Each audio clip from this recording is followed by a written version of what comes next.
Chapter 13. The Aftermath. Daybreak and the storm had passed, but the sounds of water were everywhere. The air was filled with the dripping sounds of mountain runoff and the sloshing sounds of flooded streams. And then came a very different sound. It was the clanging sound made when a robot slips on a wet rock. There were quite a few clangs that morning. As Roz worked her way downhill, she scanned the aftermath of the storm. Giant mounds of mud and debris had formed below the cliffs. The island's central river had crested its banks and spilled into the nearby fields and forests. Some trees had been uprooted. Others were submerged, their upper branches barely poking above the floodwaters, their lower branches swarming with fish instead of birds.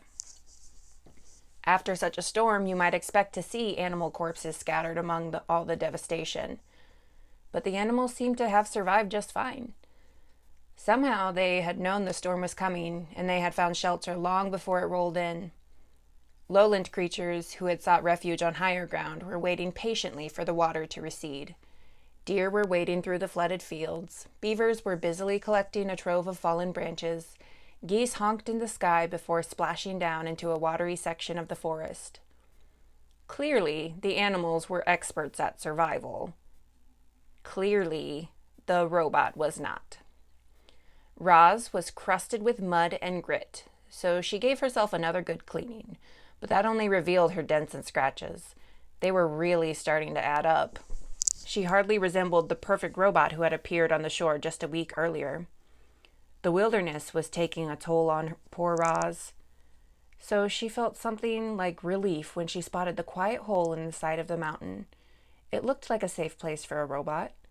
She stomped across the hillside and up to the cave, but never stopped to wonder what might be lurking within. Chapter 14. The Bears. Roz stomped into the cave, and then she stomped right back out. "Please stay away," said the robot to the two bears who were now nipping at her heels.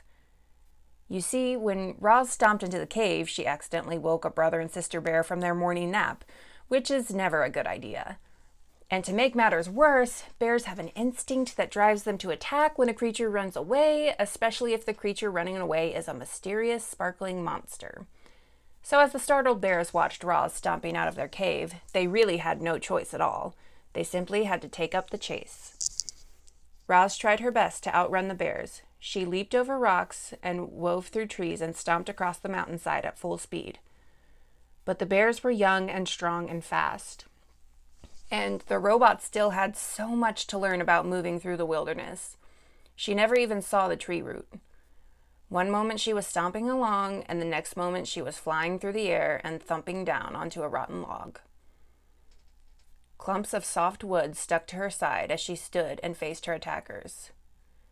Wouldn't you be afraid if two bears were charging toward you? Of course you would. Everyone would. Even the robot felt something like fear.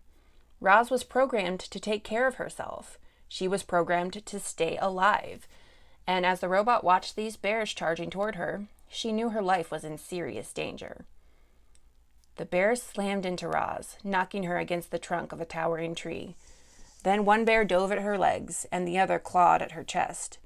If only the robot had swung her fists or kicked her feet, she could have scared them off. One good bop in the nose would have sent them running. But the robot's programming would not allow her to be violent. Clearly, Roz was not designed to fight bears. Powerful jaws chomped her arms. Sharp claws slashed her face. A massive head rammed her chest. "Please stay away," said the robot. "Rawr," said the sister bear. "Grrr," said the brother bear. And then the bears went in for the kill. But the robot had vanished. Chapter 15. The Escape.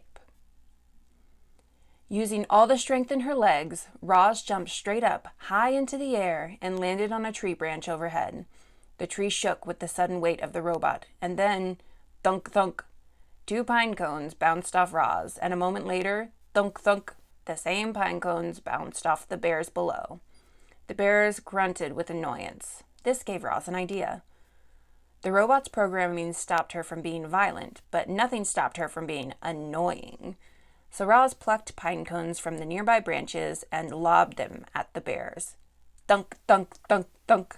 Each pine cone bounced off its target with annoying accuracy and whipped the young bears into a frenzy.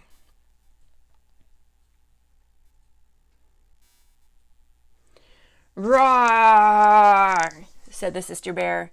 "Grrr!" said the brother bear. "I do not understand you, bears," said the robot. Roz was about to unload a whole armful of annoying pine cones when a distant roar echoed through the forest. Back at the cave, the mother bear was calling for these two, and she did not sound happy. The young bears looked at each other. They knew they were in trouble. But before lumbering home, they glared up at Roz and snorted one last time. More than anything, they wanted to kill the robot.